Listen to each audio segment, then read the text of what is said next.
He left all the way from Phoenix. Yeah.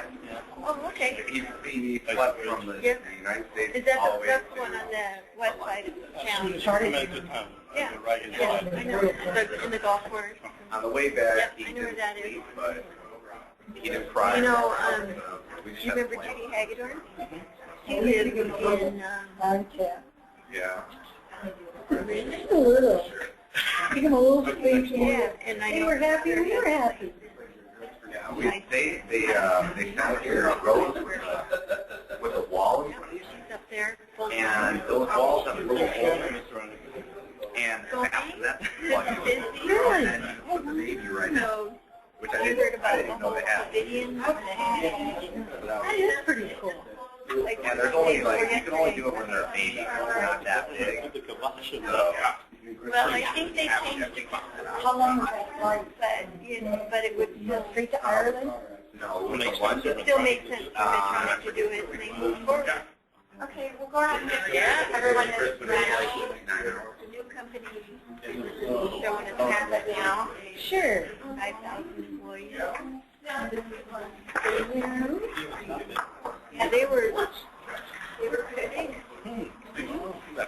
Thank you. Yeah.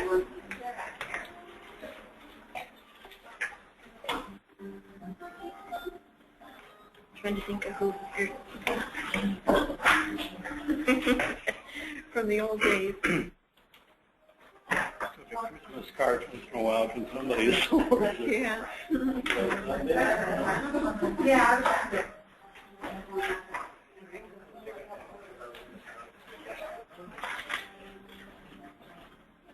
Mary Lou's still there? Mary Lou? No, she left a few years ago. Sheila Bell. Ron Wilson is our. Okay. Well, thank you everyone for coming tonight. We're happy to see all of you here. My name is Rebecca Williams. I am the Director of the Special Needs Planning Division.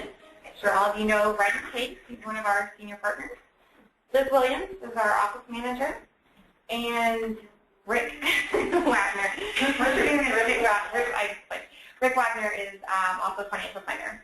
And tonight we are having a guest. We have Stephanie Bivens. She's a certified elder law attorney with the Elder Law National Association.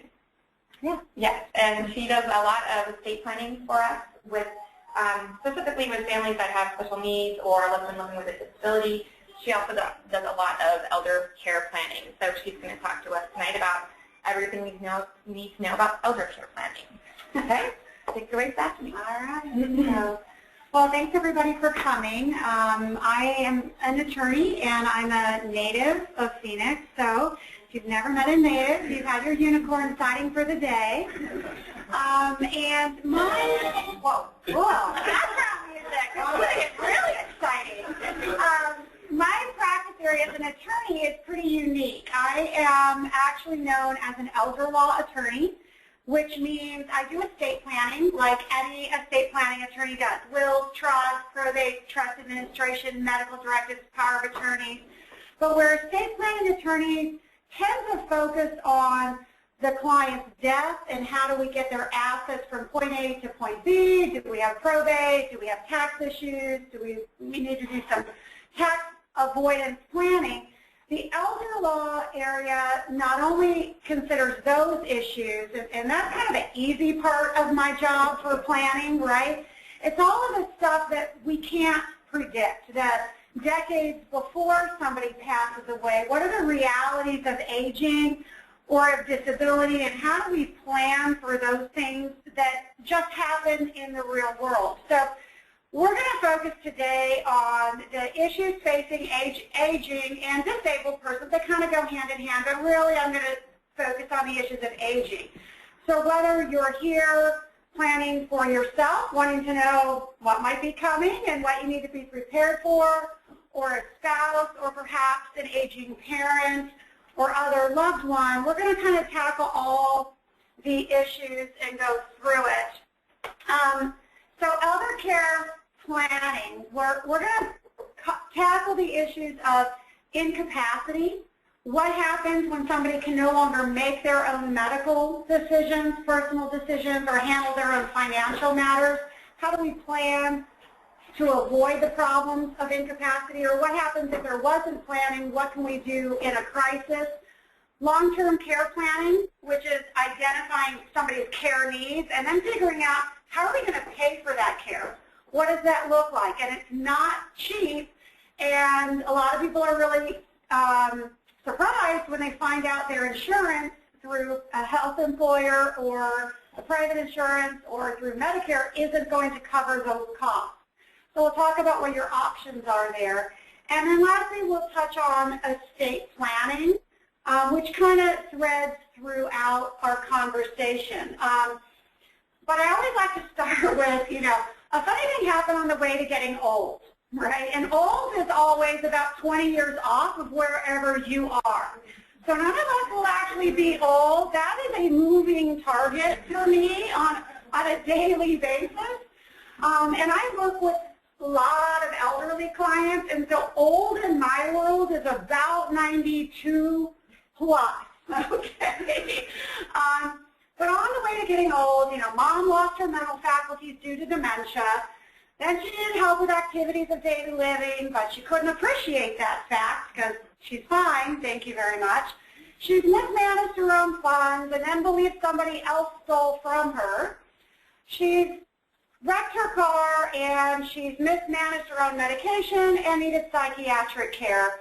And after she wrecked the car, she's demanded that she be able to keep driving. Any of these things sound familiar with your family? Yeah. I saw some lights flickering in the eyes and some, right? Okay. I have all of this happening in my family, and I do this for a living, right? My father-in-law, I haven't ridden in a car with that man, and I will not let my children ride in the car with him for about the last 8 years. Scary, he's still driving. If you live in Fountain Hills, watch out for the gray Buick. I know there's more than one, okay? We all have this stuff that happens in families. So we're going to tackle this tonight from a real-world perspective. One of my favorite quotes about aging is attributed to Betty Davis: "Old age ain't no place for sissies," right? So incapacity. It's generally considered the inability to make appropriate medical or personal decisions or handle financial affairs. And we have a number of laws in Arizona that touch on incapacity. When we talk about somebody being unable to make their own medical, personal living arrangements, generally we find that into the guardianship statutes. An incapacitated person can be any person who's impaired by any number of reasons that cause them to be unable to give sufficient understanding or capacity to make or communicate responsible decisions concerning his person. Vulnerable adult. We see the vulnerable adult statutes really relate to persons who have difficulty in managing their own financial matters and protecting themselves. And so we have the definition there. And then we have medical decision making. So there's not one spot that you see when somebody is necessarily incapacitated and can't handle certain things. If you're unable to give informed consent, that is generally defined as being able to consent to surgical or medical procedure after achieving an understanding of the relevant medical facts and the risks involved. So you can have somebody who can't give informed consent for their own medical treatment because they have very complex medical needs and perhaps they have the early stage of a dementia, but they still might be really good with balancing their checkbook and paying their bills. You can have somebody who can make their medical decisions, but they're so vulnerable due to physical disability and total reliance on the one caregiver that they can become easily exploited by that caregiver financially.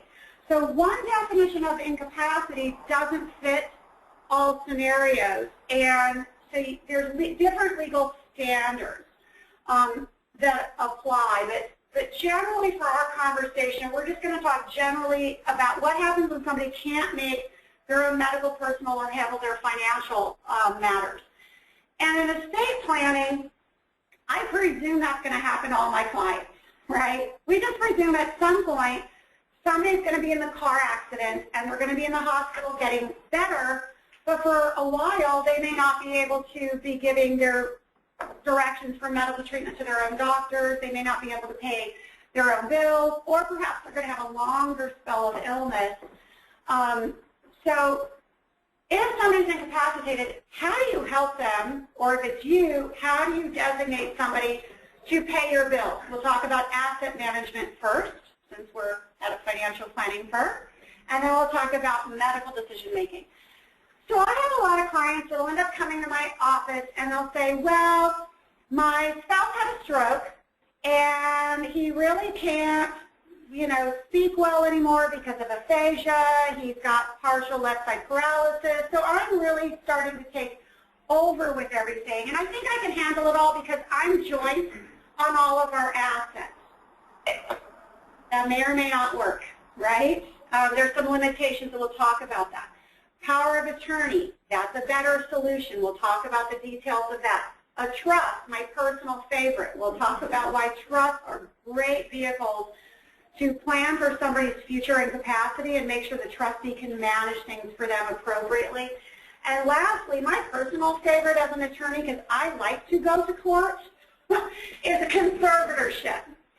My clients do not like conservatorship, and we're going to talk about the ways to avoid that and when you can't avoid it. But these are simple ways you can help somebody. There's all kinds of ways you can do it inappropriately. Like, I know how my mom signs her checks. I'm power of attorney. I'll just sign her name. No. You're forging. You can't sign somebody else's name. You have to sign your name, POA, as agent. So we see people innocently walk into a lot of problems.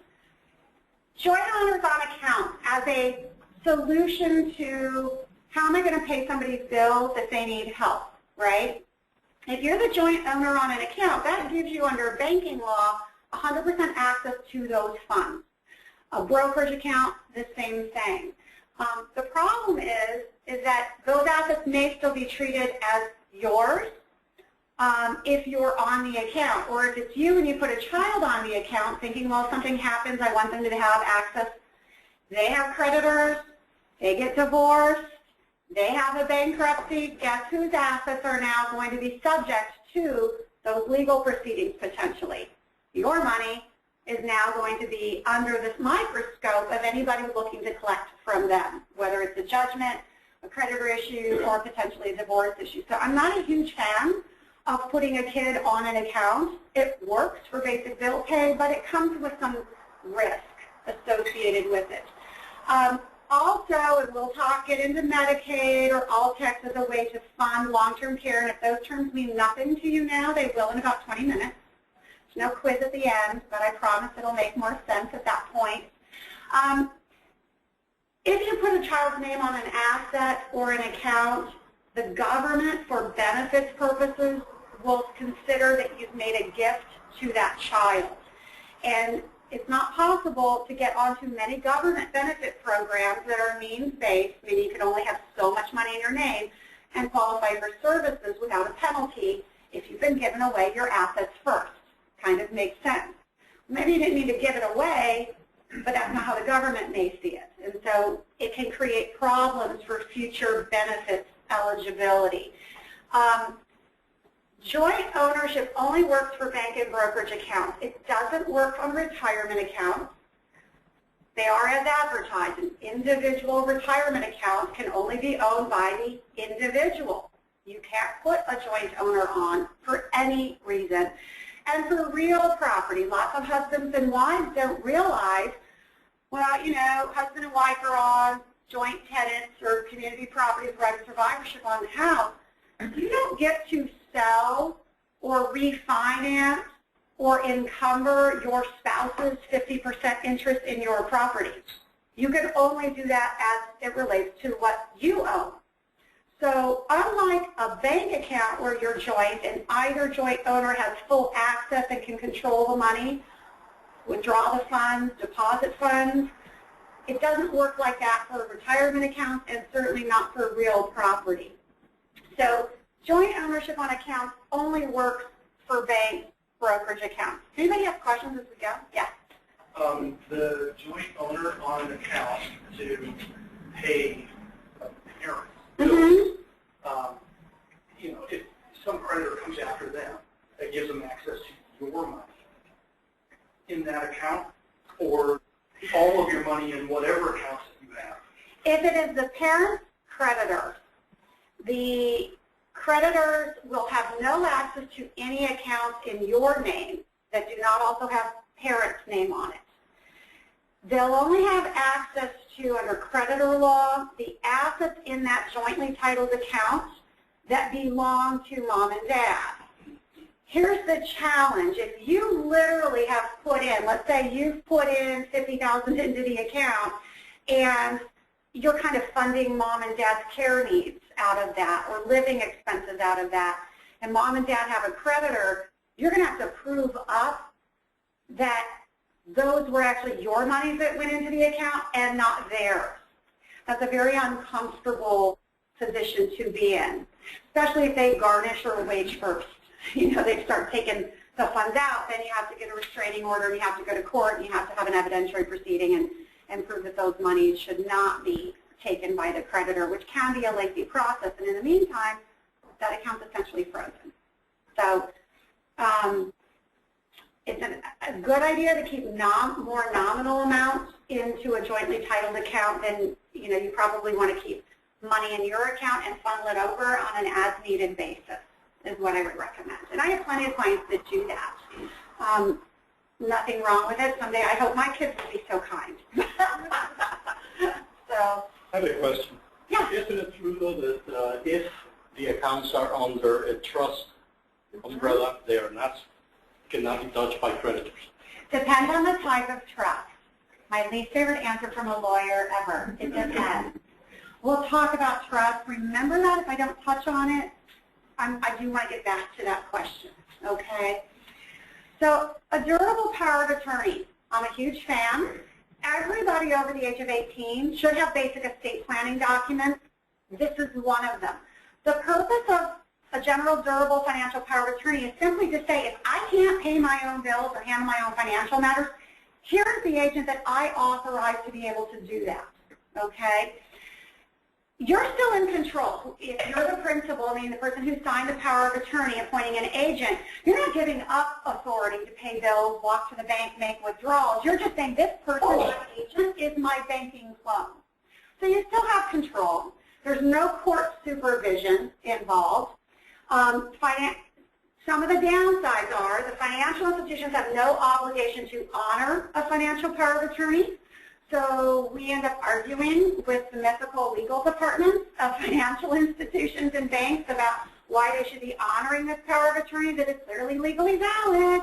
But, you know, it's like they want us to sign affidavits on our Girl Scouts honor, it's still in effect, and they come up with all these weird policies. But at the end of the day, generally we do get power of attorneys to be honored. Everybody should have one. Even if you have a trust, you still need a power of attorney. Because if you're incapacitated, your trustee, and if these terms don't make sense, they'll make sense in about 10 minutes, okay? The person in charge of your trust, if it's not you, which is a successor trustee to you, only can manage the assets or the business of the trust. Well, lots of life issues come up outside of trust business, right? Remember, IRAs, they're in your individual name. Lawsuits, tax returns, lots of stuff, health insurance claims come up as an individual. So you still have to have an agent under a financial power of attorney. Usually it's the same person. Your trustee is going to be your agent under your power of attorney. So you have kind of the same backup chain of command. Downside with a durable financial power of attorney is that the person who is giving the principal, the person appointing the agent for themselves, has to have capacity to sign it, and they have to be willing to sign it. Okay, so we get calls almost on a monthly basis to my office, which goes something like this. I was referred to you, I need a power of attorney, my dad is in a coma in the hospital in ICU. I'm so sorry to hear that, but your father cannot now sign a power of attorney. He is not able. So that goes off the shelf as a planning option. So that's why everybody over the age of 18 should have one of these documents in place just in case, because when you need it, it might be too late to get it. It's a low capacity standard. I have clients well into the mid-stage of Alzheimer's or dementia or have some form of other cognitive issue, maybe a brain injury of some kind, who still have legal capacity to sign a power of attorney. It's at the time of signing that you understand the authority they're giving and the person to whom they're giving it. Very different threshold from can they balance their checkbook and file their tax return, right? So even if somebody has an underlying medical condition, they might still be able to do a power of attorney. That's a judgment call with a physician and the drafting attorney. If there's any chance that this person may ultimately need public benefits or government services to pay for their own long-term care expenses, and that statement will make sense in a few minutes. If it doesn't now, you want to make sure you see an elder law attorney to draft that power of attorney for them, because you need to have authority in there for the agent to make gifts and protect that person's assets and apply for public benefits programs. There's all kinds of planning tools we have in our toolkit if the agent has the authority to do those things. So that's where elder law attorneys have a different vantage point when they're drafting legal documents for clients than if you're a estate planning attorney. Because I'm presuming at some point my client's going to lose capacity, and there's always a possibility they could need government benefits at some point. So, trust, personal favorite, okay?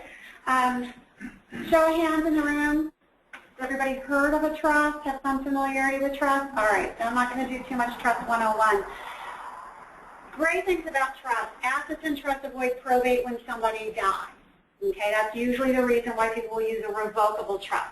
So revocable, you can change it to your heart's content as long as you're competent while you're alive, just like a will, just like a financial power of attorney. It will be used to control how your estate is handled if you're incapacitated or after your death. It works like a combination of a financial power of attorney and a will. That's really the function of a revocable trust. If you have a trust, you set it up, you're probably going to name yourself as trustee. So you're going to pay your bills, manage your assets, forecast who? The trust beneficiary, which is you, okay? It's really no difference, life with a trust versus without. But if you have a spell of illness or incapacity, your successor trustee, just like an agent under a power of attorney, can step up, manage the trust assets for you while you're getting better. Once you're restored to capacity, they step down, you're back in place. Same process as a power of attorney, but banks and financial institutions prefer to deal with trustees over agents under a power of attorney. I don't get the pushback from banks when I'm representing a trustee that I do when they're representing an agent. They aren't making me do it, all my Girl Scouts honor, this document is still valid, kind of jumping through the hoops. So trusts are great for management of assets in the event of incapacity. They're also great for avoiding probate because it says, if I die, trustee, here's who gets my estate, just like a will. It does guarantee continuous management of your affairs if you're incapacitated or you die. There's no wait period. As soon as we get a doctor's statement, that's it. We don't go to court. We don't have a 5-day wait period like we do for a probate after somebody dies. It is the most seamless way to protect somebody once they become incapacitated. You can take over very easily if you're trying to take care of a parent's affairs, for example.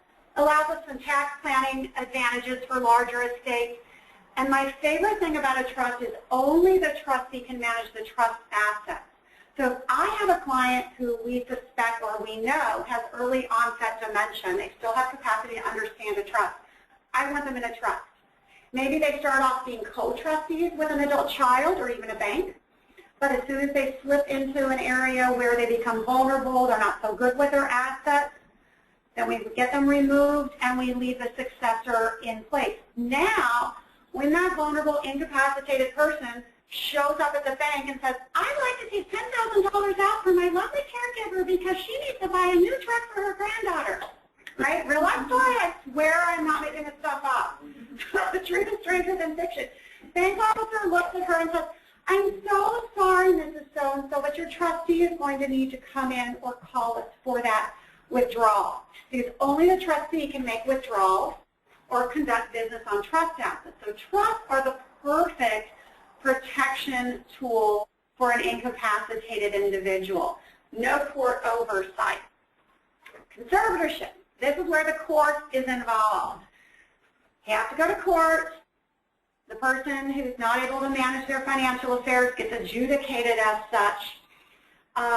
They lose their right to decide for themselves pretty much on anything. They can't enter into contracts. They can't take out credit. They have no legal rights unless specifically given to them and carved out by court order. It's an expensive process because now the court's involved. We have a vulnerable adult. The court wants to oversee, make sure that the conservator is doing his or her job appropriately. The conservator literally has to file accounting, which show every penny coming in, every penny going out, where it's coming from, where it's going to. The accountings are a nightmare. We have to do budgets. If the budget changes by 10%, because now let's say our medical supply budget increases because all of a sudden they're incontinent and they weren't before. Or maybe they were getting 10 hours of home health, but now we have to move them into memory care units. And their medical expenses dramatically change. If we have a change in budget by 10%, I have to go back to court and notify them of the change of budget. It's very cumbersome, a lot of administration involved. It's a great tool when that's what you have to do. So you know you need a conservatorship when there's no estate planning documents in place. Gentleman has a stroke, all the accounts are in his name, there's no financial power of attorney, there's no trust. There's no choice, right? If he's got to get out of the hospital and go to rehab or go to assisted living or go home and we've got to write those checks for all that care and keep the mortgage paid and the lights on at the house, we're going to be filing an emergency conservatorship to get to court within a matter of a week or two of that stroke, depending on, of course, the projected recovery.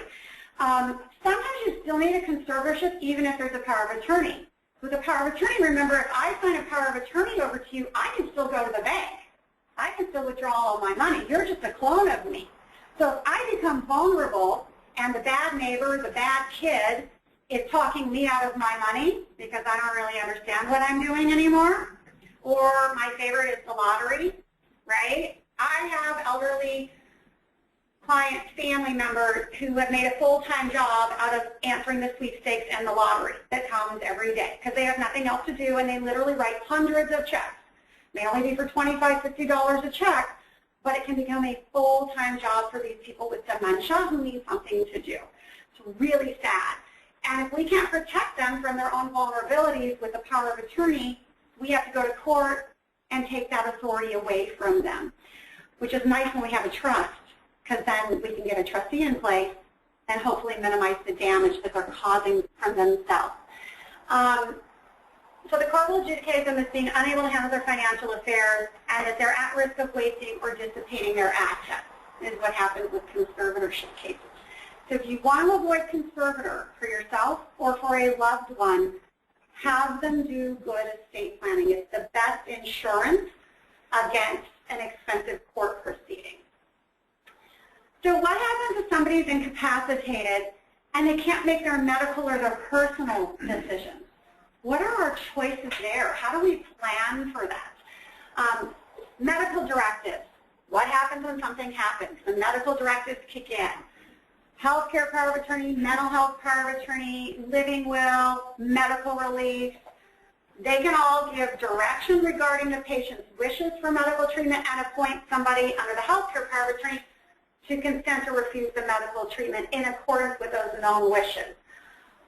So what happens if we don't have any medical directives, right? Same scenario, gentleman has a stroke, there's no medical directive. In Arizona, we have something called the Surrogate Medical Decision Maker Statute. Our legislature has said, here's who gets to make your medical decisions for you if you didn't pick, right? How many of us like to have the legislature in charge of our most personal decisions, right? Do I get the surgery or don't I? Okay, so here's what the legislature said.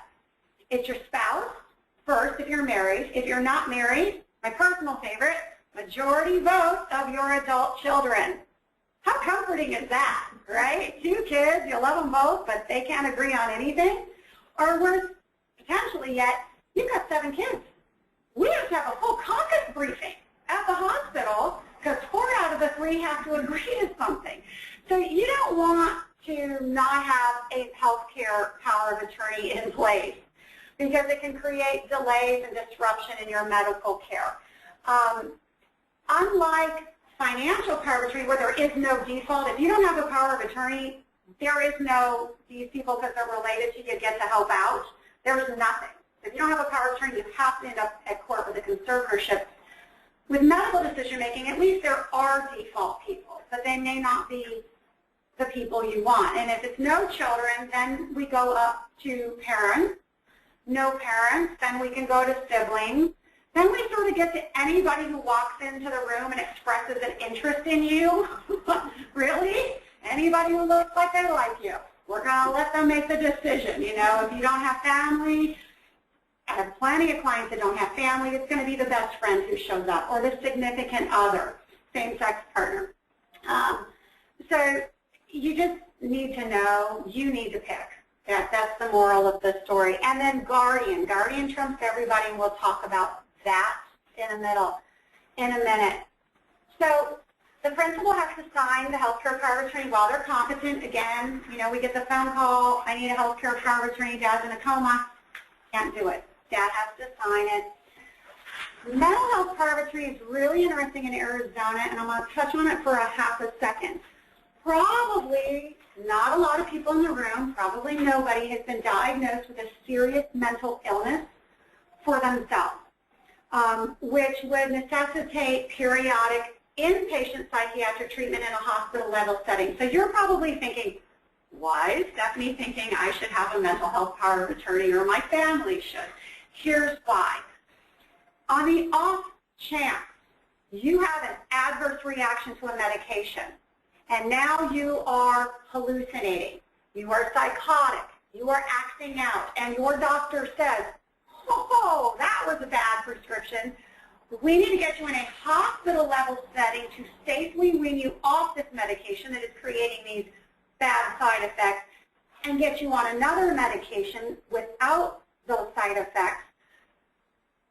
If you say, no, I'm not going, because maybe you're manic and you feel awesome, right? You've never felt better. You're on top of the world. If you do a lot of mental health work, this is what happens, right? So you're saying, no, I'm not going, or you're so acutely psychotic you have no idea where you are, what you're doing, and you can't focus to even give consent or sign a document to admit yourself. Now your family's having to pay a lawyer like me thousands and thousands of dollars to, on an emergency basis within 48 hours of you getting admitted, going to court and filing an emergency mental health guardianship, which is, again, awesome fun for me, one of my very favorite things to do as a lawyer, because it's like the whole staff, everybody gets on board, we're making phone calls, we're dealing with the doctors, the staffing people, the discharge, it's a lot of fun. It's like fast and furious in the law firm, but it's only fun for me. Okay, I get to go to court, see my judge friends, my lawyer friends, lots of lawyers involved. Lawyer gets assigned for the patient, lawyer gets hired by the family, we may even have a second lawyer appointed for the patient depending on the dynamics with the family. It can become very expensive. It can be all avoided with a mental health power of attorney. In the elderly, does anybody have experience with family or friends with dementia, Alzheimer's, Lewy body syndrome, Parkinson's? Okay. Those conditions in particular are more likely in the elderly to have psychiatric side effects. Very common, especially with Lewy body dementia, to need inpatient psychiatric treatment because they're likely going to have psychosis with behavioral discontrol. I'm not a doctor, say one on TV. I've been doing this for 18 years, so a lot of social work in what I do. So Alzheimer's dementia, you may have the family member who is that sweetie pie. They're just lovely. They'll read the same magazine article 2 or 3 times in a day and find it entertaining every time. They see you, they may have some sense of who you are, but they're pleasant. Then there are the other Alzheimer's dementia patients, the ones who get aggressive, who are not at all themselves. It is the disease. It is not them. But their behaviors can be pretty wicked at times. They can become danger to self, danger to others, and they're going to need inpatient geriatric psych treatment. So I have all of my clients, mentally ill diagnosis from young to old, without mental illness diagnosis, do a mental health power of attorney. It's unique to Arizona. We're the only state in the country that I know has this. And it was designed so that seniors don't end up on an emergency situation, ending up at the downtown psych unit with the 20-year-old bipolar violent population. It's not a good mix.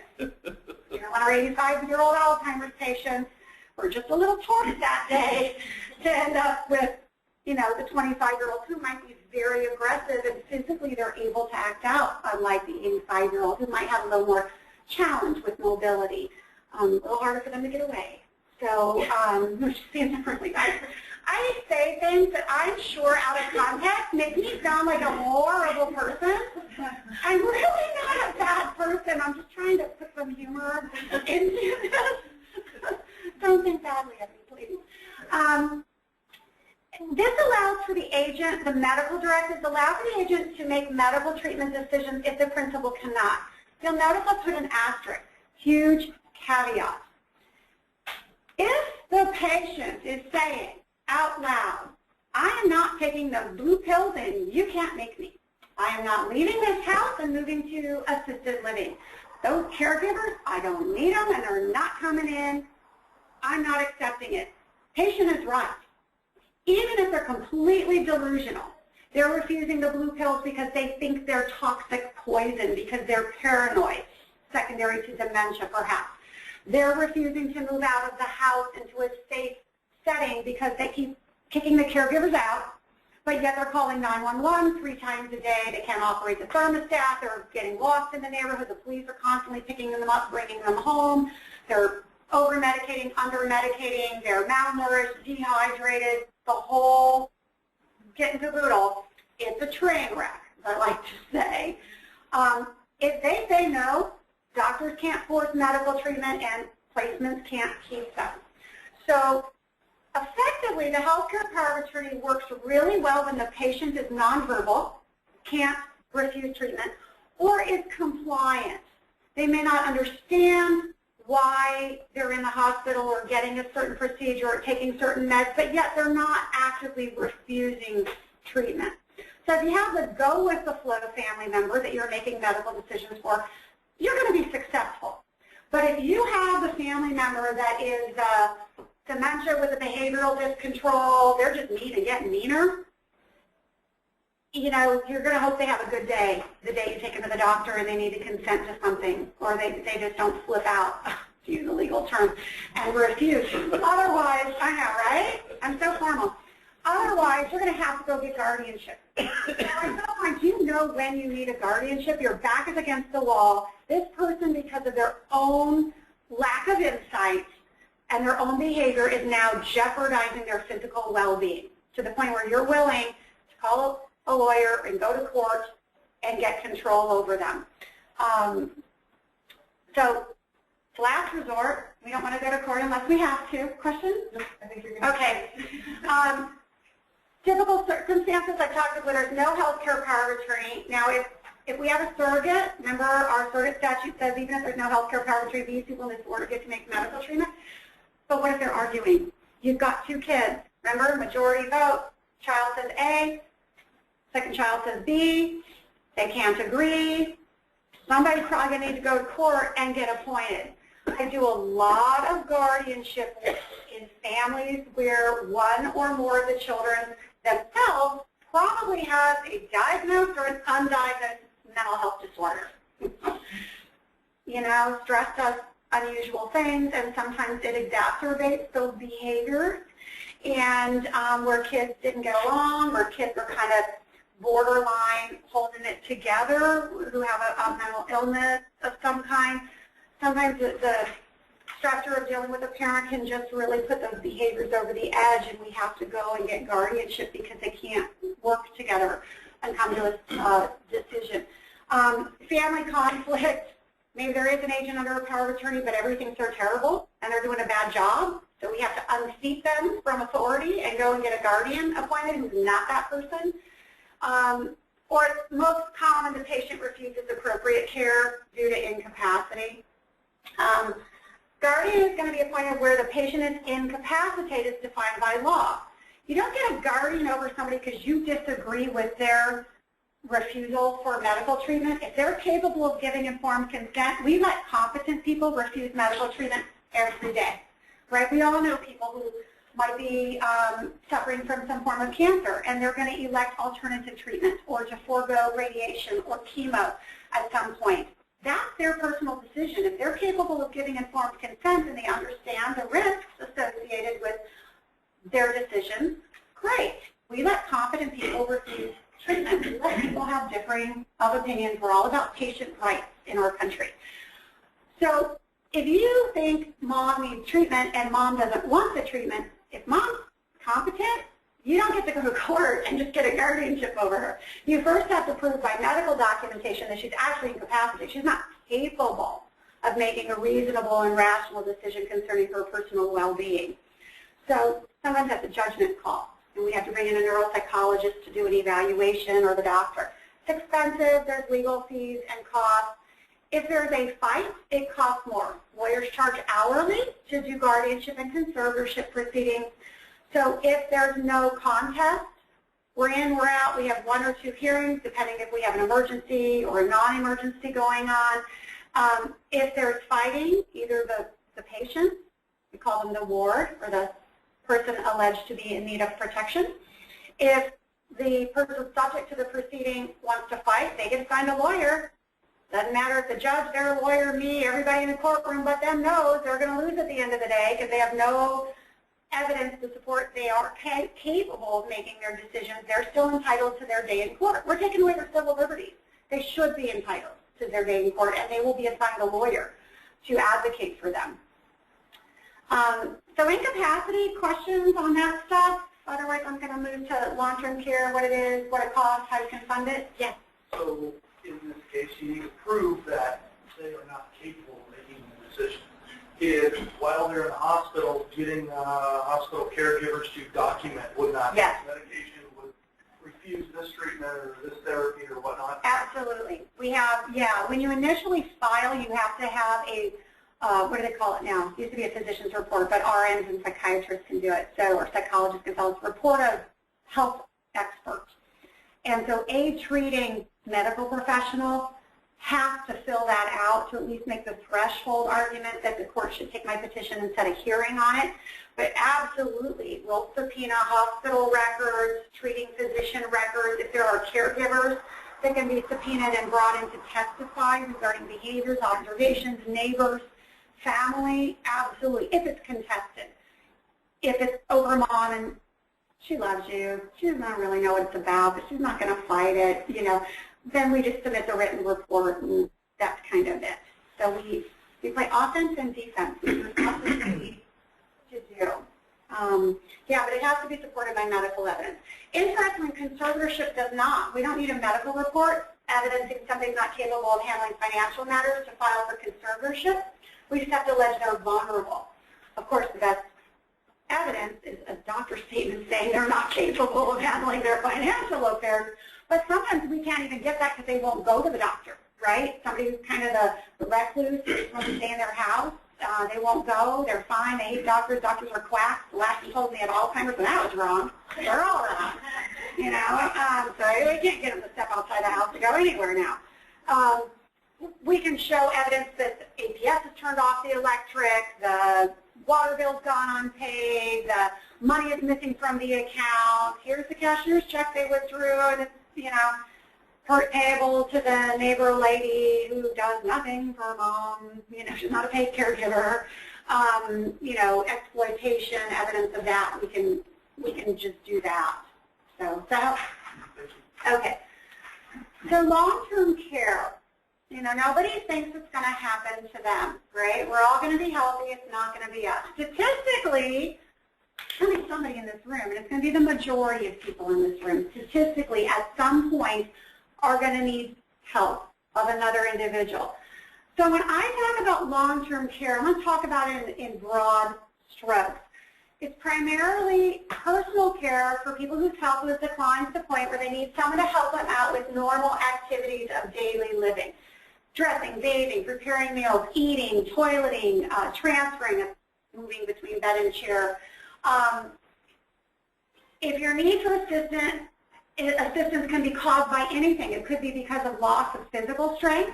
You may be perfectly cognitively intact, but you may not be able to get safely in and out of the shower. You may not be able to reach your back. You may not be able to reach up and brush your hair, tie your shoes, get dressed.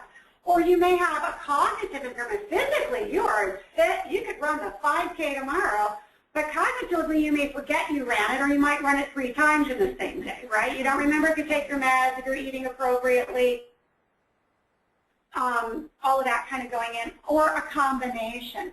Generally, long-term care is not acute care. It's not when you're going to the hospital for surgery or seeing a doctor for the flu or, you know, a medical condition. It's non-medical help that you need. And that's going to be provided in any number of settings. I have clients who go to adult daycare. They may have some memory challenges, and they love to go to adult daycare. It's respite for the spouse or whoever's at home, or maybe there's nobody at home, and they need socialization during the day, and somebody makes sure they're getting lunch and they're looking well, and they've changed their clothes in the last 4 days, you know. So somebody to kind of help. Non-medical home health, that could be anybody coming in from 2 hours once a week to 24/7 in the home. Assisted living. Assisted living is going to look like what most people think of, like a big building, like an apartment where you've got the emergency pull cord. So if you fall, you hope you do it in the bathroom because that's where the pull cord is, right? Not in the living room area, no pull cord out there. You go down to the main dining hall for main meals. There's other seniors that live there, but it's also adult care homes. Are people familiar with adult care homes? They're homes that look like any other house on the block, except inside they're licensed by the state. They have 24-hour non-medical caregiving staff, so no nurse, no doctor on staff, non-medical caregivers, and anywhere from 2 to 10 adults who require assistance activities of daily living are there getting care. Adult care home is a great setting for some people who don't have an acute level of care and need a lot more help than what can be given in an apartment in an assisted living setting. Memory care, that's where we see people who have dementia, Alzheimer's, who are going to have long life expectancies, who at some point really can wander, they can have behavior issues, they get a very high level of supervision, prompting and cueing to meet all of their daily needs. Memory care is where those folks go and live now. It used to be you would see those folks living in skilled nursing facilities. It's not how our care is delivered, thankfully, any longer. Very few people live out their days in skilled nursing facilities now. Usually people have very high acute care needs. I have vent-dependent clients. I have quadriplegic clients, clients who have extremely complicated medical conditions that do require the daily attention of an RN and physician oversight. Those are the types of folks that will live for longer periods of time in skilled nursing. Right now, we see skilled nursing for rehab. They're all changing into rehab center models of care, unless, again, they're that extreme high level. So the cost of care depends, and you can have somebody that starts off with non-medical home care, moves to assisting, needs to go to skilled for rehab, then they rehab, they go back home, they get home health. You know, people float in and out of all of these levels of care. The big issue is, first the shocker is something's happened. I need care, mom and dad need care. Then the shocker is the cost.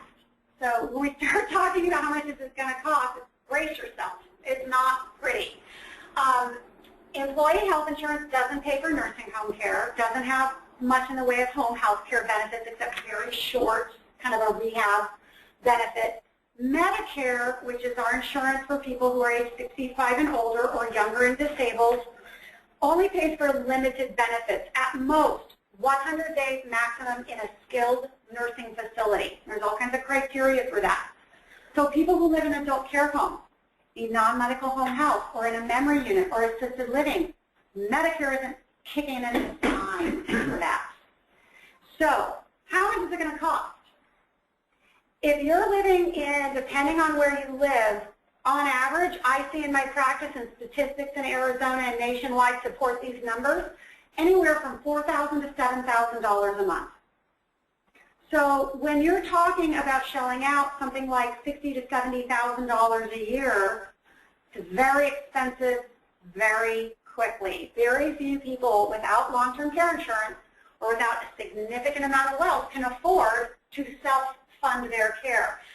So much so that I've seen estimates by AARP that 1/3 of people living in nursing homes in our country pay for it themselves, either independently or help funded through long-term care insurance. 2/3 of people living in nursing homes in this country, Medicaid is paying for their care.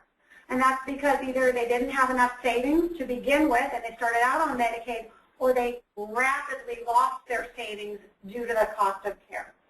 So one of the things that I do and elder law attorneys do is figure this stuff out with clients. It's what kind of care do you need now? What kind of care are you going to need, whether we're doing pre-planning or crisis planning? And what's that going to look like for you?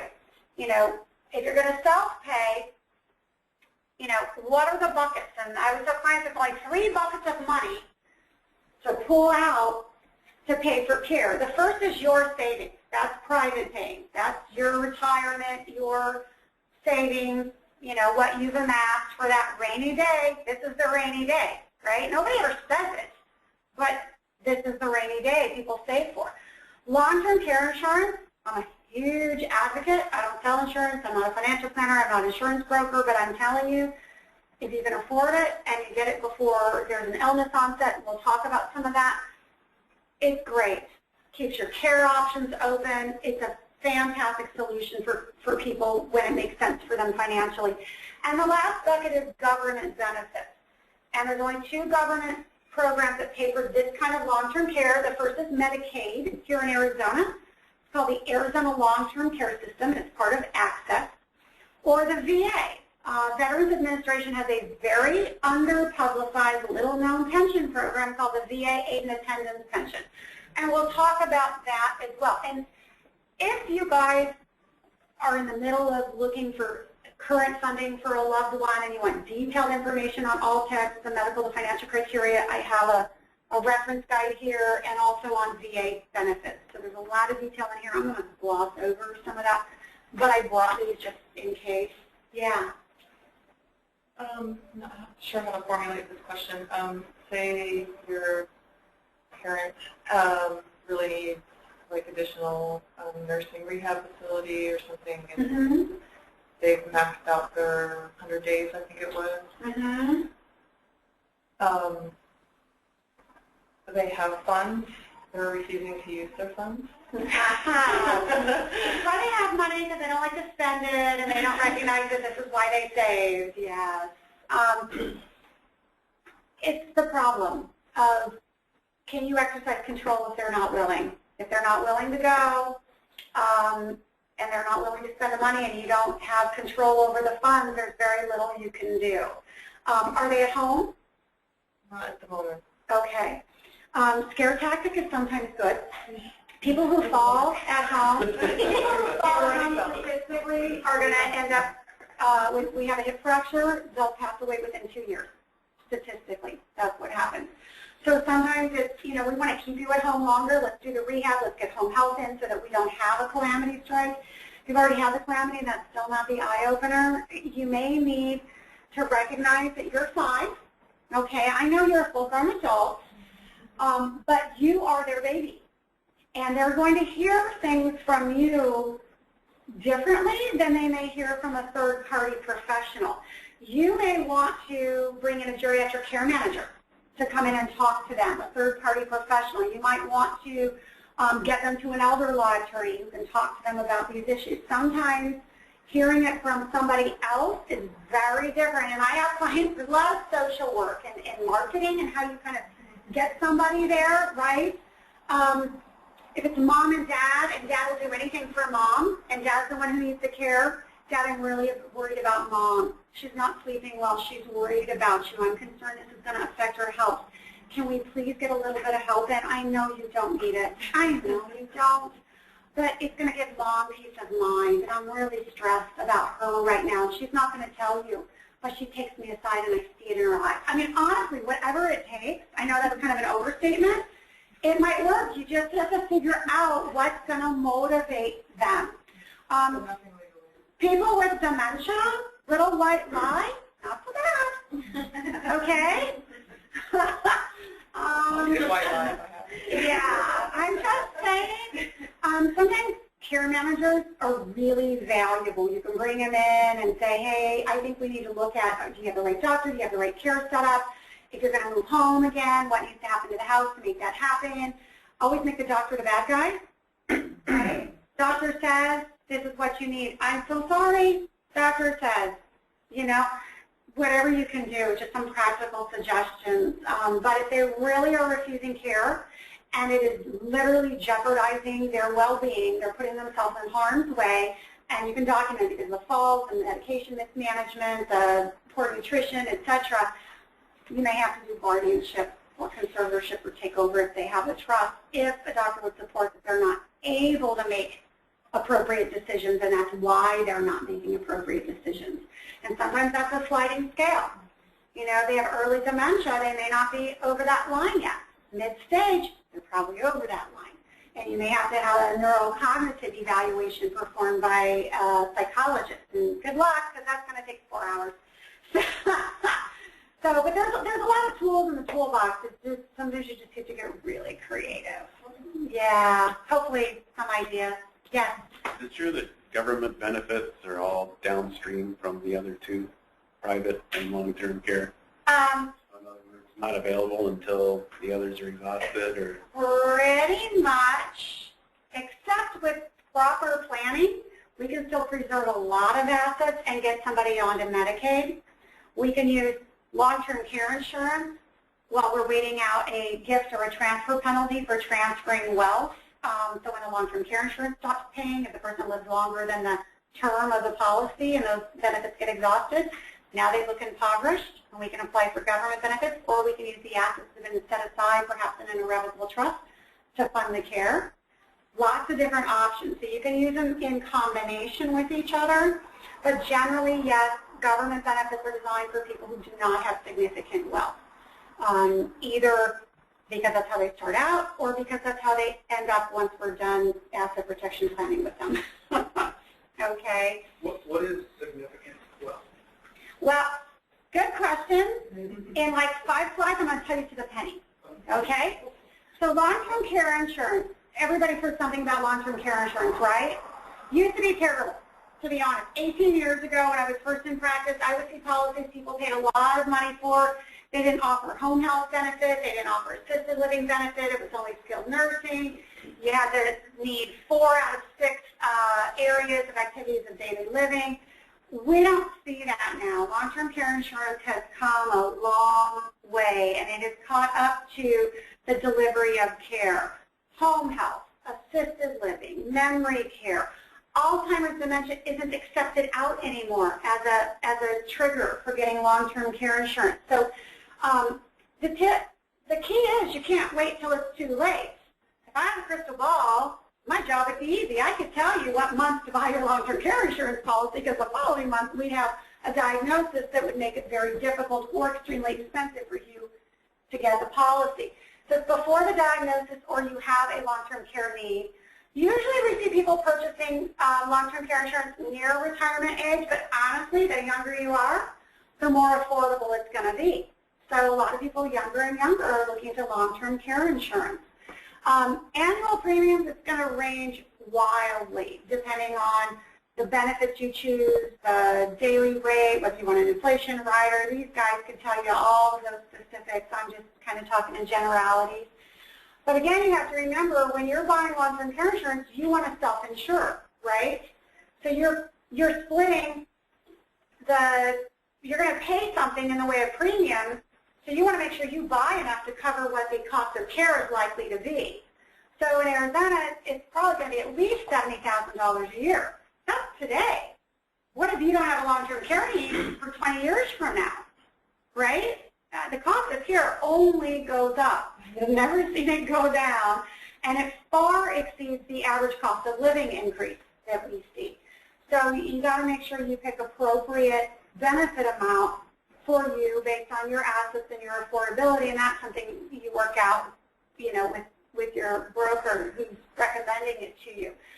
It gives you a cash benefit to reimburse you for care expenses. It'll generally pay for respite care, adult daycare, home care, skilled, assisted, all that. There can be a maximum amount. Like your policy will stop paying once it's kicked out $300,000. Doesn't matter if you took $50 a day forever or you took $650 a day because you were at the most acute level at a skilled nursing facility. Okay? That's what it is. At a very, very high acute level in skilled nursing, it's about $650 a day. If you're on an event, it's like $850 a day. Very expensive at those high levels. Very few people need that, though. Or it can be a duration, 3-year term certain, 5-year term certain. If you go to term certain, my recommendation is don't go shorter than 5 years because that dovetails with asset protection planning for government benefits. And I said we can kind of cobble these together and protect your assets. Sometimes we use long-term care insurance to fund the care while we're waiting for the transfer penalty period to run, which is 5 years, for Medicaid benefits. So that when the policy stops and there's limited assets in this person's name, now we can apply to Alltex, and when they ask us the question, did you make any gifts or transfers in the last 5 years? I go, no, sure didn't. I don't have to tell them about the cabin property that the family desperately wanted to keep in the family, didn't want to have to liquidate and pay for care that got set aside, or the cash assets or whatever it was we were looking to protect. All kinds of options. These guys can talk more intelligently than I can. Now there's hybrid policies. There's life insurance with long-term care benefit inside of it. There's pure long-term care insurance policies. All kinds of cool hybrids are coming out. We can coordinate your benefits with VA or Medicaid. Any money paid by long-term care insurance counts as income for VA and Medicaid. So sometimes it disqualifies you, which is fine. We just make sure you have enough to pay for all of your care, because if you've got enough, I don't need to get you on VA or Alltex, right? You're self-funding with your insurance. If the long-term care insurance is insufficient or it runs out, then we can look to VA or Medicaid to make up the gap difference there.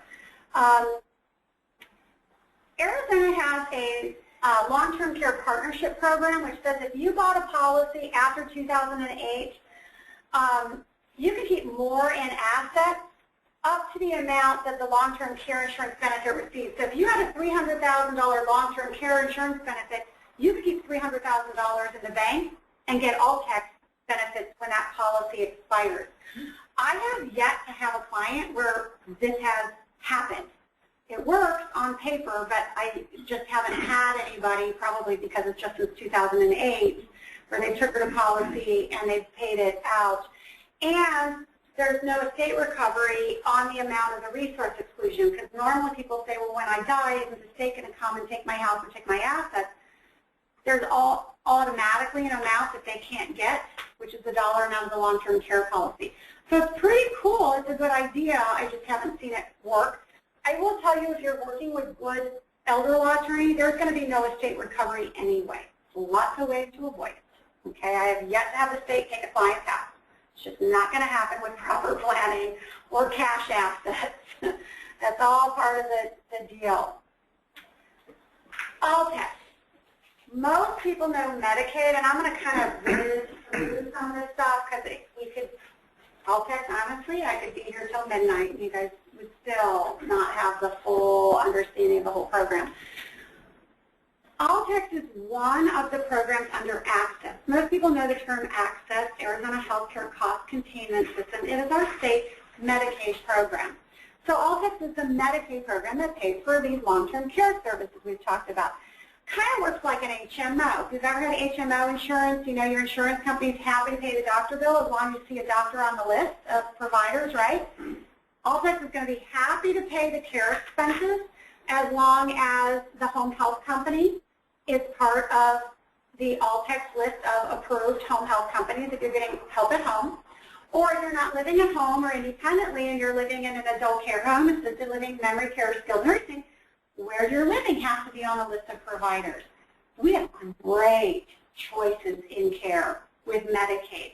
We are actually very progressive in Arizona. We are the model that the other states are looking to. We're one of the first states to have Medicaid pay for home health, assisted living, memory, or adult daycare, care outside of a skilled nursing facility. California, for example, you have to live in a skilled nursing facility to get Medi-Cal to pay for your services there.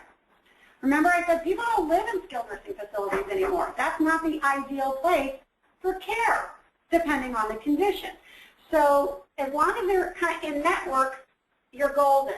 Alltex is going to pay for the cost of care over and above what your fixed income can pay. So you might be in a $7,000 a month memory care unit, top of the line in the heart of Scottsdale, and you're paying $1,000 a month because that's what you get in fixed Social Security retirement income. Alltex is going to pay $6,000. Next person on Alltex in the next room may have $3,000 a month of fixed income. Maybe they have a great retirement pension in addition to Social Security. Their contract rate is also $7,000. Alltex is going to pay $4,000. Patient's going to pay $3,000. So everybody pays something different towards the cost of their own care, depending on their income, their expenses, their marital status, and where they're living. To qualify, there's the medical and financial criteria. You have to be at risk of institutionalization. They're going to look at how much help do you need with activities of daily living, and they're going to look at meds, dressing, dating, mobility, toileting, grooming, feeding. You don't have to need help in all areas, but you have to need quite a bit of help before Alltex is going to say you meet medical criteria.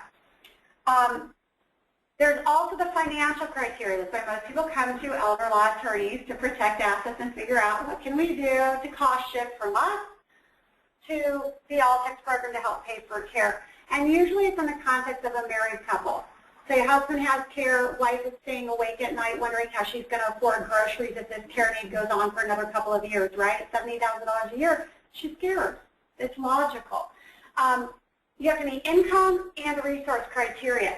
Income generally isn't a problem, okay? We can do something called an income-only trust.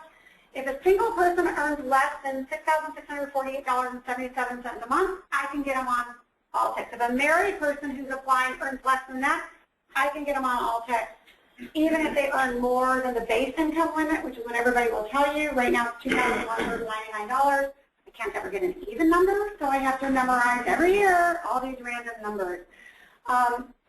Income-only trusts or Miller trusts only fix an income issue. They don't fix a resource issue. Resources. If you're single, you can't have more than $2,000 in cash assets, cash equivalents. Not a whole lot. But you can have exempt assets in addition to the $2,000. Home, vehicle, burial plan, household goods, personal effects. If you're married and one spouse needs Alltex, you can keep a lot more. The amount you can keep gets a little complicated. They look at everything the husband and wife owned, whether separate, joint, or in a trust. Doesn't matter. This is federal law. They care nothing about our little community property concepts. They care nothing about your prenuptial, postnuptial agreements about mine is mine and yours is yours, and I'm not going to pay your bills. Federal government doesn't care, okay? If it's part of husband or wife or joint, it's all available if it's cash, cash equivalent for the Medicaid stuff. So what Alltex does is they're going to say, all right, couple, show us everything you own. When I say everything, I mean every bank statement, every title to every vehicle, the deed, the whole thing. As of the first month, husband, I'll pick on the man, husband first met medical criteria. So let's say husband was perfectly fine, he was out golfing, one day he has a stroke, and now he's going to need long-term care, okay? Let's say the stroke occurred January 12th. January 1 is going to be his resource assessment date. Whatever that couple owned, we add it together. The exempt assets are exempt, accountable, generally cash assets. Couples can keep half of that, subject to a maximum and a minimum. No married couple in the country can keep more than $119,220 plus $2,000, so $121, $220 in the form of countable assets and get one spouse on benefits. Conversely, let's say they had $20,000 in the bank. Well, they don't make them spend down to 10 plus 2, 12,000. They're like, you can keep your 20 because at a minimum, we want every couple to keep 23,000. Don't ask me how they get these numbers. It's just what we're stuck with. So anything above these relevant numbers, depending on marital status, has to be what we call spent down. So spent down is a planning term. We can pay bills until it's gone. It's not terribly proactive. We can purchase exempt assets. We can pay off debts and expenses. We can make gifts or transfers, live with penalty rules. There's a lot of tools available. But if we're going to gift, a lot of people come in and they're like, well, I'm just going to give my house to my kids. Won't that work? And then I don't own it. Not so much. Okay? There's a 5-year look-back period for all techs. So if you give away assets, they want to know about it. They won't necessarily penalize you for 5 years, but they will penalize you for a number of months depending on how much money you give. So actually, for every $6,648.77, there's no quiz at the end, that you give away, you're not eligible for 1 month of care. And it makes sense. Supposedly that's Medicaid's calculation of the average cost of nursing home care in Maricopa County. So they're essentially saying, hey, if you would have kept your $66,48.77, you could have paid for the care, so we're not going to pick up the tab. It makes sense. So you have to be careful with gifts as part of planning, but sometimes we do it anyway, and we have penalty periods with intention. Sometimes we can give money to children who are exempt, who are disabled. There's no penalty period. There are certain exceptions. There are certain assets we can give without a penalty period. It gets really much more complicated than you want to know tonight because you'd like to go home, I'm sure, soon. Yes? Does an irrevocable trust cause any problem? Assets in a revocable trust are the same as if they are sitting in your personal account. It does nothing to shelter them from being treated as available or countable against you for public benefits. Another question I get is retirement account. People are like, well, I have to take a big tax penalty if I pull money out of my retirement account. And the federal government's response is, yeah, but you can get your money, therefore it's available and countable against you. Yeah, so revocable trusts are great for asset management, probate avoidance, but they do nothing to shelter assets. Irrevocable trusts, for the benefit of other persons, not you, where you give up total ownership and beneficial interest and control in those assets, can be used, but then we have the 5-year look-back period, and it doesn't work for everybody. And not every family has the right dynamic, right? How many of us are really comfortable giving all our money to our kids, right? And I'm hoping they're just going to do the right thing. Right, yeah. So, you know, you got to be careful. A lot of consideration to be factored in. So repay debts, purchase non-exempt assets, like burial policies, Medicaid compliant annuities, my favorite thing to do with a married couple. If I've got $500,000 that needs to be spent down and he's got income of less than $21.99 per month, her income is irrelevant. She can have $15,000 a month coming in income. He meets income criteria. If we structure the annuity correctly, which is an investment with an insurance company, she's the owner, she's the payee, pays back to her all of her money within a fixed period of time, shorter than her life expectancy. We go with as short a period of time as we can, 3 years, 5 years, sometimes 6 months. We can get really creative with these things depending on the dollar amount in there. Now she gets all of her money back. We've temporarily created a stream of income. We've taken it off the resource side. So for married couples, even though you might think mom and dad have, you know, significant wealth, they're not going to be a Medicaid candidate, that may not necessarily be the case. You know, I've had clients, estate planning clients, this happened a number of years ago, came in, did a trust, basic estate planning. I threw in all my elder law stuff just because. She unfortunately had very aggressive, very early onset Alzheimer's at the age of not quite 60. And he had just retired at 67. And he's like, this is it. This is all I have. And my family lived forever. Like my dad was 100, my grandpa was 90-something. And her care is now costing me, I'm writing checks to the tune of $6,000 a month. I'm panicked. You know, what am I going to do? She needs really good care. And so he had about $700,000 too much, and we just used a 3-year annuity for him so that he knew. Now, you would normally think somebody with $700,000 probably isn't going to be a government benefit candidate, but in that case, it made sense. We ran the numbers, and he was going to be impoverished if she lived a projected life expectancy, even with her early onset dementia. So sometimes it's not obvious, and it makes sense.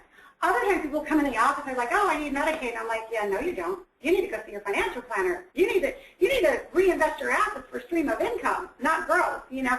So we look at everything. Medicaid is not my go-to move. You know, it's kind of like you were saying, it's kind of down the list, but it's something to know about in case of need. Most cases for married people, we say all of the money with good planning. Single individuals, we can save some of the money, generally about half, depending on income and assets. There's just ways to do it. There's the VA aid and attendance pension. Anybody heard of this? I'm going to spend like 2 minutes on it. Okay. My favorite federal benefit program that nobody knows about. This was a pension through the VA. So most people hear pension and they think I would have had to have been a career military service person, right? Not true. What this benefit does is it provides a cash pension benefit intended to reimburse veterans or their surviving spouses. If you're taking care of mom and her last husband, whose marriage ended in death, not divorce, she's a widow. Her last husband was in the military, not the first one, but the last one. She could actually qualify for VA because of his service, even if she wasn't in the military. It'll pay for care in any setting. You have to actually be using the money to pay for medical or care expenses. You can engage in some asset protection today. That's likely going to change. January 23rd, so last week, the VA proposed changes to the rules to create for the first time a 3-year look-back period, a maximum 10-year penalty, and an income or an asset wealth standard. Up to this point, it's been really subjective. They just don't want you to run out of money. If it looks like on paper you're going to run out of money, they're going to provide you the benefit. They don't necessarily know that you just gave your last $200,000 into an account for the kids or an irrevocable trust to hold. You don't have to tell them about it. So I have a feeling we're going to see some significant changes to this program. So those won't be implemented against people currently on. It'll only be prospective moving forward. Military service is very limited. Veteran hasn't been served for 90 days active duty, only 1 day during a period of war. They didn't have to be in conflict theater. They just had to be in those dates. Medical, very similar to all text medical criteria. They need help or the aid and attendance of another, as supported by a physician. And it's one of the programs where you've got to pay to play. You have to be writing checks for medical expense before they're going to say, yep, we see you need the money to help pay for care. So they use a net income test. If you have single veteran has $2,500 coming in fixed income, they're writing checks for $4,000 a month for care. They're actually net negative income each month. They're going to be entitled to the maximum benefit as long as their resources are not excessive. That's like an oxymoron, right? Excessive resources? How do you have too much? The VA defines it as excessive, which means nothing in the real world. It's very hard to advise people, but generally my experience has been if it looks on paper like you're going to run out of money in 2 or 3 years, they're going to readily approve your application. Currently no transfer penalty. You got to be careful how you do transfers anyway with the VA. They have a sneaky way of figuring out about it. Now they don't like it, so you got to be careful. But what can you get? A veteran with a spouse, $2,120 maximum pension benefit. I've had clients who've been living on a very fixed income at home who really need a lot of help, who thought they could not afford assisted living. Now, let's say they have a combined income of $4,000 a month, and our care costs were really going to run like $5,500 together because it's one and then just a little extra for the other in an apartment together in assisted living. Now my couple has $6,120 coming in. Their original $4,000 plus the $2,120.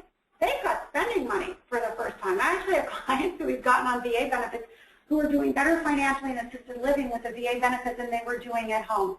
Now they have the extra cost because before, like, they don't want to part with their money and pay for the med assist, the shower assist, but they desperately need that care. Now they can afford it, right? The pay-to-play program. Single veterans get $1,788 a month. Surviving spouses, $1,149 a month is the maximum benefit.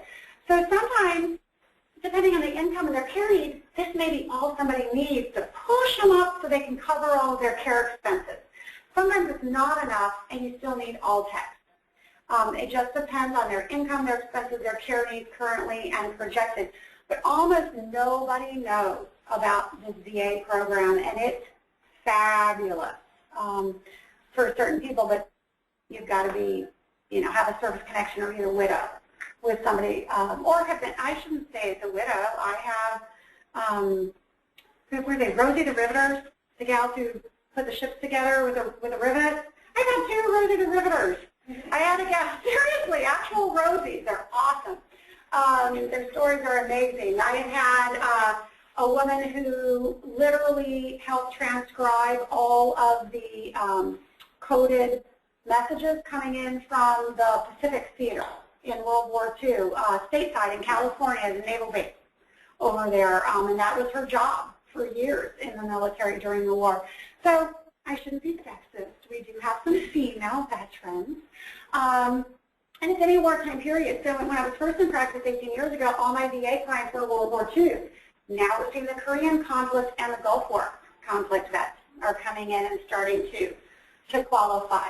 So as Altek's on the horizon, it's always on the horizon when I'm thinking about planning. You know, never say never. Even somebody who's got millions of dollars, I'm thinking, we're probably never going to need it, but you know what? It doesn't hurt to throw in gifting authority, applying for government benefits, and the power of attorney. Just like anything else, if we never need it, we don't need it. But if we want it there and then it's too late because the principal can't add it, we're stuck unless we go to court. Which again, is only fun for me. It's not fun for my client families. Care expenses may increase, so we never want to assume Altek is out of the picture. You know, a family may say, oh, we can afford it now. Well, what happens in 3 years if we have an additional diagnosis of medical care need? Now the cost is skyrocketed. So we always, anything we do, we don't want to do to prevent a potential eligibility for Altek. So if we're going to do something, we want to be able to undo it if we need to. Estate planning, we've covered a lot of this. This is my last slide. That's the good news. Everybody should have a will, even if they don't have a trust. Everybody needs a financial power of attorney, a healthcare power of attorney, a living will, a mental health power of attorney. I'm a big proponent of HIPAA releases. How many people have called on their parent or their loved ones or even their spouse's doctor's office or been in a hospital setting and been told, I can't tell you how they're doing. I can't give you that information. Simple one-page medical release will fix that. If anybody wants one, I don't charge for them. I made it up once HIPAA was enacted because I have a lot of client families that do what I call decision-making by committee.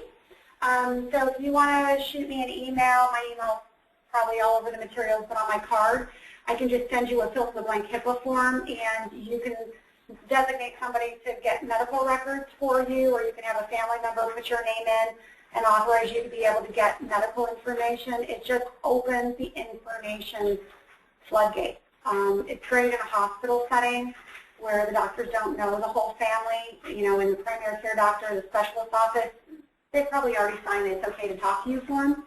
But when you start getting outside of those specialists, you see all the time. The HIPAA release is really helpful. Trusts are great for basic probate avoidance, beneficiary designations, jointly titled. That's all the kind of basic estate planning stuff. Obviously, we plan for somebody passing away to do probate avoidance because unless you know something I don't know, eventually that's likely to happen, right? I said to a client one time, well, if you pass away, he looked right at me, he's like, if. You know something I don't know? And I'm like, oh, okay, I guess I should say when. It's a little uncomfortable. You know, obviously probate avoidance, estate planning is all part of it, but again, that's the easy part. When we start doing elder care planning, it's all this other stuff that can go awry. You know, nobody plans for incapacity. Nobody figures, well, what happens if I have to pay for home care? What does that look like? What are my options in care? What happens if I have a care need change? How do I step in, take care of things if they can't any longer? If they don't want me to, what are my choices? So I really didn't focus too much on estate planning. That's actually my last slide. So, but, you know, I'll be here for questions if you guys still have some more. Yes? Go into some database accessible by all doctors. You don't have to fill it out for each doctor. My HIPAA form is a generic form. You can make as many copies as you want, and you have to hand it to the hospital medical providers. There is no general registry for HIPAA waivers. In Arizona, there is a registry through the Secretary of State's office, Secretary of Arizona, Secretary of State of Arizona, if you Google it. I think it's sosaz.gov. Don't quote me on that. I usually Google it. If you have a healthcare power of attorney, a living will, a mental health power of attorney, you can fill out a form. It's free. Send it in. They'll scan it into their registry, mail you your forms back with a little ID card that'll have your personal user ID and password. Hospital staff has been trained. If they find that card, so I tell clients to put it right behind your health insurance card, because I'm a pessimist and I think they're looking for your health insurance card before they're looking for your ID at the ER, right? If you show up and you can't talk for yourself, put it right by your health insurance card. And then if you can't communicate, it's one more way. The patient can't communicate. They know, go online and up will pop a scanned copy of your medical directive, which should have phone number and the contact information for the agent, which is not required, but it should be in there. So that's a little known thing. And if they change them, you can go back to the registry and say, pull it off, put my new one on. And it's free. It's pretty cool. It works really well, but it's not for anything else. Not the HIPAA waivers, not financial power of attorney, wills, trusts. We don't record wills or trusts in Arizona. Some states do. We don't. So, okay. Thank you, Stephanie. Oh, you're welcome. Sorry. Thank you. A lot of this wasn't pertaining to all the clients, but if you guys could just give your feedback on tonight's presentation, I'd certainly like to hear how what interested you in coming tonight and how you found the presentation. So, like she said, Stephanie will be here for questions if you have. Yeah, and I have that from the VA program, the Medicaid program. If anybody's really interested in that. So, if anyone's hungry or thirsty, please come up and no, let me know.